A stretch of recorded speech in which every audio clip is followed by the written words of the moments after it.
Halk sağlığının en son bugün yapılan halk sağlığının raporlarını istedim.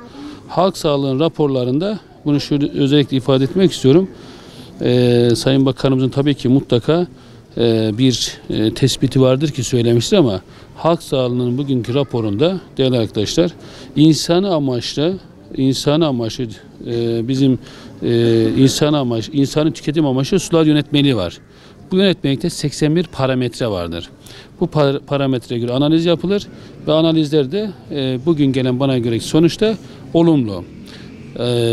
Tam teyit edemedim, detayına da giremedim ama anladığım kadarıyla menbaada, kaynakta, arıtmadan çıkan suda değil, bazı mahallelerdeki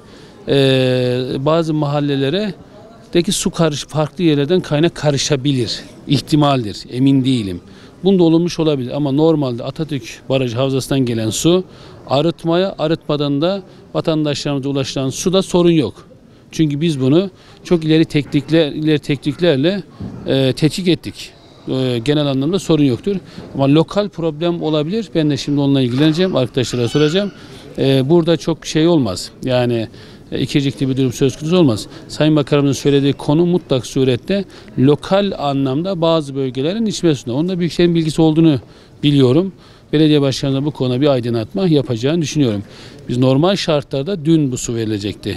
Daha doğrusu dün içilebilir mi istemez diye açıklama yapılacaktı. Ancak en son daha ileri bir analiz yapılsın ardından kamuoyuyla paylaşılsın dendi. Bugün de halk sağlığına gelen raporlar olumlu. Detayında birazdan araştıracağım ben de. Ama şunu söyleyeyim. Bizim Fırat Havzası'nın suyu, yani Atatürk Barajı'ndan Urfa'ya gelen içme suyu değerli arkadaşlar değerler bakımından dünya standartlarının üstünde. Çok kaliteli bir su. Bu yağmurdan dolayı bir kirlilik oldu. Dolayısıyla 2 gün boyunca biliyorsunuz kesildi. Arıtmayı sıkıntıya sokacağından dolayı. Eğer o gün kesilmeseydi su belki de Urfa 3-4 ay susuz kalabilirdi. Arıtmaya su kesildi. Su dinlendirildi. O kirlilik çöktü ve dinlendirdikten sonra da tekrar arıtmaya verildi. Yani arkadaşlar çalışıyorlar. İnşallah bir olumsuzluk olmayacağını düşünüyorum.